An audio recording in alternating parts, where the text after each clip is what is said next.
नमस्कार, मेरा नाम है ओम प्रकाश यादव और आप देख रहे हैं वॉइस ऑफ रिपब्लिक। सर्वे के सत्यानाश की अगली कड़ी में आपका स्वागत है। बिहार में सर्वे के सभी कर्मी 16 अगस्त से अनिश्चितकालीन हड़ताल पर धरना पर बैठे हुए हैं। वो हड़ताल पर हैं। उनका धरना पटना में जो निर्धारित स्थान है गर्दनीबाग में, वहां पर अनवरत चल रहा है।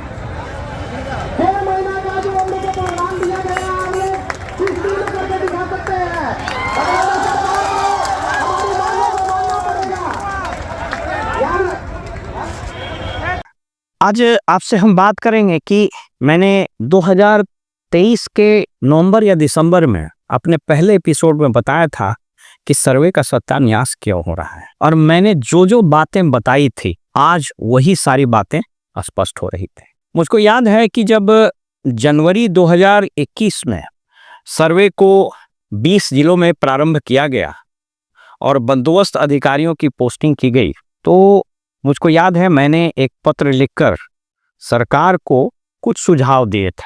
यद्यपि वो पत्र अभी मेरे पास तो नहीं है, मैंने सरकार को दे दिए तो उसकी मेरी प्रति नहीं है मेरे पास, लेकिन उसमें जो जो चिंता मैंने व्यक्त की थी, जो जो सुझाव दिए थे, अगर वो सुझाव सरकार मान ली होती तो आज ये स्थिति नहीं होती। आज आप सोच करके देखिए कि सर्वे का जो बिहार विशेष भूमि सर्वेक्षण का जो अधिनियम है, यह 2011 में बना, 2012 में नियमावली बनी। मैं मान के चलता हूं कि 2012 से शुरू हो गया, तो आप सोच के देखिए कि ये लगभग 13-14 साल हो गए, और सर्वे में अगर उपलब्धि के नाम पर सोचिएगा तो यह 5% से ज्यादा उपलब्धि नहीं हुई। मैंने 5-6 सुझाव दिए थे और उन सुझाव को मैं बता देता हूं, और वो सुझाव नहीं माने गए। क्यों नहीं माने गए मुझे नहीं मालूम है। तत्कालीन अपर मुख्य सचिव या तत्कालीन मुख्य सचिव या मुख्यमंत्री के पास गया नहीं गया मुझे नहीं मालूम, लेकिन उसका परिणाम क्या हुआ और उस पत्र में मैंने क्या कहा था मैं एक एक करके बता देता हूं।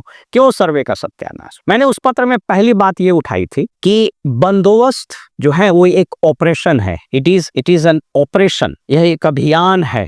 इसलिए बंदोबस्त कार्यालय और इस पूरे प्रोसेस को, इस पूरे एस्टेब्लिशमेंट को कलेक्टर से बिल्कुल अलग रखना चाहिए। यह एक वैधानिक तथ्य है कि बिहार बंदोबस्त विशेष भूमि सर्वेक्षण बंदोबस्त का जो अधिनियम है, उसमें कलेक्टर और कमिश्नर का कोई प्रभावी और महत्वपूर्ण भूमिका उसमें नहीं है, कोई स्टैट्यूटरी उसका रोल नहीं है। मैंने सजेस्ट किया था कि कलेक्टर्स को इससे बिल्कुल अलग रखिए और बंदोबस्त अधिकारियों को कलेक्टर के समकक्ष घोषित कीजिए। उस वक्त के अपर मुख्य सचिव ने कहा कि हाँ ये सुझाव ठीक है, और एक पत्र भी निकाला। हालांकि वो पत्र की भाषा इतनी डाइल्यूट कर दी गई कि वो कभी भी धरातल पर लागू हुआ नहीं। अधिकांश जिलों में कलेक्टर के यूं समझें कि उसके दया पर आधारित हो गया बंदोबस्त कार्यालय हर एक तरह के लॉजिस्टिक्स के लिए। दूसरा सुझाव मैंने दिया था कि अगर आपने बंदोबस्त कार्यालय को कलेक्ट्रेट से बिल्कुल अलग नहीं रखा तो धीरे धीरे कलेक्टर बंदोबस्त कार्यालय को अपने कलेक्ट्रेट का एक प्रशाखा में तब्दील कर देगा। उस वक्त के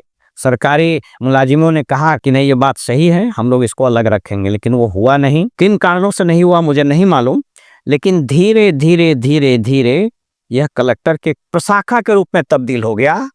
और अब जो मेरी जानकारी है वह बंदोबस्त अधिकारियों को लॉ एंड ऑर्डर में मजिस्ट्रेट का ड्यूटी, इलेक्शन का ड्यूटी, SIR का ड्यूटी, उसको जांच में काम में लगा देना, रेवेन्यू के प्रशाखा के और किसी चीज में लगा देना, वो सब रूटीन हो गया। तो नाउ बंदोबस्त पदाधिकारी has become an appendage to the collector। ये कलेक्टर का एक सैटेलाइट बन के रह गया, एक प्रशाखा बन के रह गया है। मैंने तीसरा सुझाव दिया था कि जो बच्चे इसमें बहाल हुए हैं सर्वे में, वो चाहे अमीन हो, चाहे कानूनगो हो, चाहे ASO SS उसको बोलते हैं, ASO SS, और कुछ क्लर्क्स वगैरह हैं। हमने कहा था कि देखिए ये सभी बच्चे या अधिकांश बच्चे उसमें वो टेक्निकल हैंड है, या तो उन्होंने डिप्लोमा सिविल इंजीनियरिंग या उससे एलाइड सब सब्जेक्ट्स में की है, या फिर वो डिग्री होल्डर इंजीनियर्स हैं। अब ये आ तो गए हैं, लेकिन ये नौकरी तो संविदा के आधार पर है।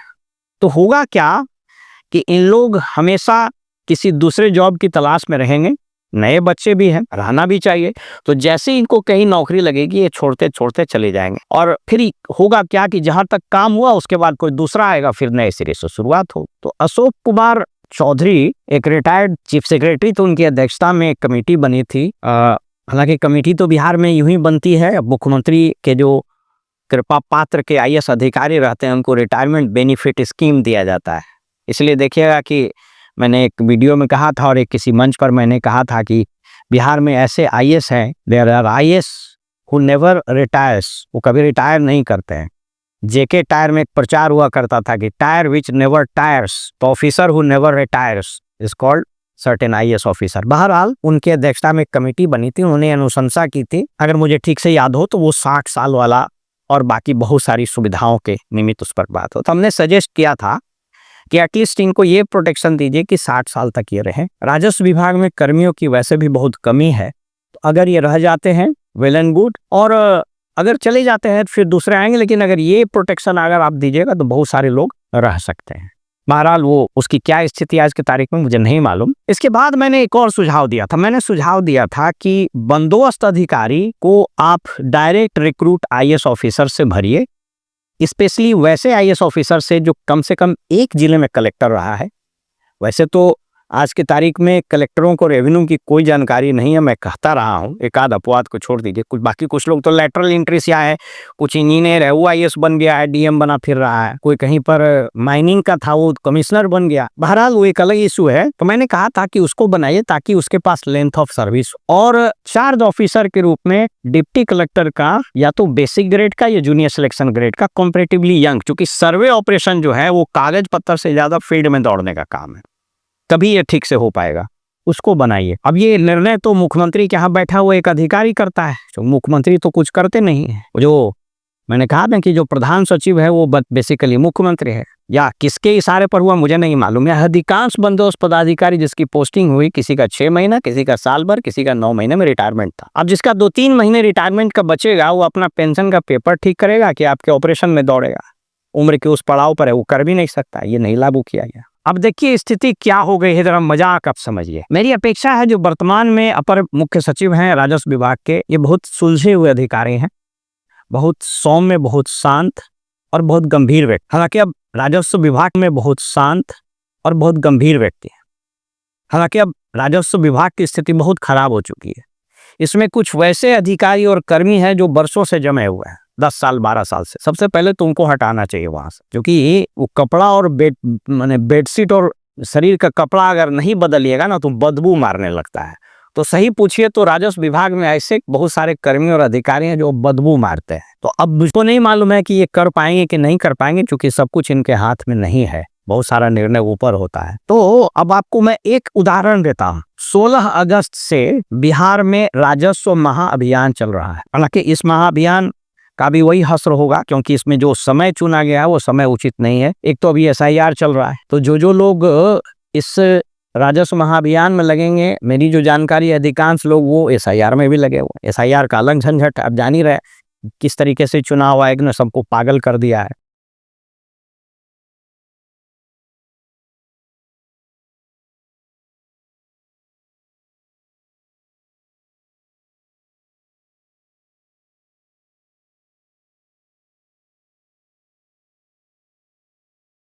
कुछ बीएलओ पर बिना मतलब की कार्रवाई हो रही है।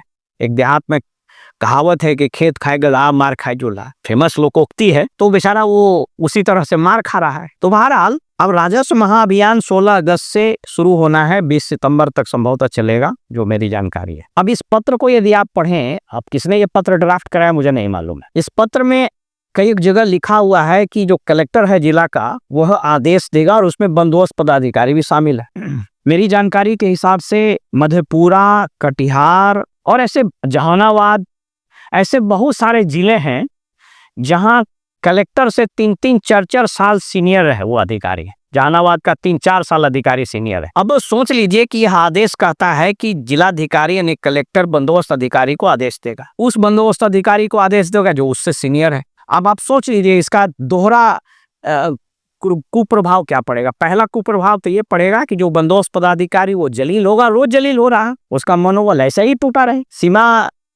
सीमांचल के एक जिले में मैंने कई एक पत्र देखे हैं जिसमें बंदोबस्त पदाधिकारियों को जांच में लगा देता, कोई चीज में जांच में लगा देता है। तो इस राजस्व महाअभियान में जो कलेक्टर को बंदोबस्त अधिकारियों को उसके मातहत ला दिया गया, ये प्रशासनिक दृष्टिकोण से बिल्कुल अनुचित है। अब किसने पत्र निकलवाया मुझको नहीं मालूम है। मैंने कहा ना कि राजस्व विभाग में ऐसे ऐसे बीहड़ लोग हैं बैठे हुए जो इसको बर्बाद कर देगा। मेरी अपेक्षा है अपर मुख्य सचिव से कि अगर वो इसको क्लीन कर सकते हैं तो क्लीन करें। वहाँ जितना कचरा जमा हुआ है, डस्ट, उस सब को डस्टबिन में उठा के बाहर फेंकिए, अन्यथा वो विभाग को सड़ान बना के छोड़ देगा। इतनी बदबू आती है, बर्बाद कर दिया, खाली एक्सपेरिमेंट कर रहा। अब उसी क्रम में मैं अपनी बात को समाप्त कर दूं कि 16 तारीख से राजस्व महाअभियान चल रहा है और 16 तारीख से ही ये सर्वे के कर्मी हड़ताल पर है। राजस्व अभियान में इन कर्मियों की एक महत्वपूर्ण भूमिका दी गई है। इस पत्र को आप देख सकते हैं, जिसमें और वैसे भी ये लोग बड़े महत्वपूर्ण दायित्व संभाल रहे हैं। अब इन लोगों ने, मुझको याद है कि संभवतः 21 में भी कुछ बातचीत हुआ था, 21 में भी इन लोगों का कुछ डिमांड था, फिर 22 में भी, 23 में भी लगातार इन लोगों ने कुछ कुछ बात रखी है। अब सरकार उस पर क्या कर रही है मुझको नहीं पता, लेकिन एक चीज तय है, इस चीज को सुलझाना पड़ेगा। ऐसे भी सर्वे अब पटरी से बाहर निकल चुका है। अब ये सर्वे इस राज्य में पूरा हो जाएगा, यह मैंने 2021 में भी कहा था कि नहीं होगा, और अब तो मैं आपको दावे के साथ बता सकता हूं कि बिहार में सर्वे पूरा नहीं होगा। और इतने भ्रष्टाचार के कारनामे सामने आ रहे हैं, और वो होना ही था, इसलिए कि आपने पूरे व्यवस्था को गड्ढा कर दिया। गाय का सींग बैल में और बैल का सींग गाय में लगा दिया। मैं अंत में सिर्फ यही कहूंगा कि सरकार को इन कर्मियों से बात करके और एक एमिकेबल सेटलमेंट करना चाहिए कि जो जायज मांगे, मैं ये नहीं कह रहा हूं कि उनकी मांगे सभी जायज, लेकिन जो मांगे जायज है, जो दी जा सकती है, और जिसके बारे में आज से 2 साल पहले आपने आश्वासन दिया है लिखित, तो वो तो एग्जीक्यूट हो जाना चाहिए। अगर वो एग्जीक्यूट नहीं होगा, अब आप सोच के देखिए कि मान लीजिए कि थोड़ी देर के लिए मैं ये मान लूं कि राजस्व विभाग इन सभी का संविदा समाप्त कर देगा, इससे क्या हो जाएगा? आप फिर से बहाल कीजिएगा, फिर से उसको ट्रेनिंग दीजिएगा, फिर से वो वहां जाएंगे, कितना वो काम किया है नहीं किया है उसको देखिए, और कितनी गड़बड़ी हुई है वो तो अलग है। तो मिला जुला कर यह सर्वे ऑपरेशन, मैंने उस दिन भी कहा था कि सर्वे का सत्यानाश हो गया, और मैं अब फिर कह रहा हूं कि ये लगातार सत्यानाश होने का सिलसिला आगे भी बढ़ता चला जा रहा है। मैं उम्मीद करता हूं और मैं प्रार्थना भी करता हूं कि सर्वे सफल हो जाता तो बिहार के नागरिक, खासकर बिहार के जोतदार जो किसान है, जिनके पास जमीनें हैं, रैयत है, लगभग 9 करोड़ प्लॉट्स हैं, वो सभी के कागजात दुरुस्त हो जाते हैं। इसी उम्मीद के सहारे हम भी जिंदा हैं और आप भी जिंदा रहें। नमस्कार।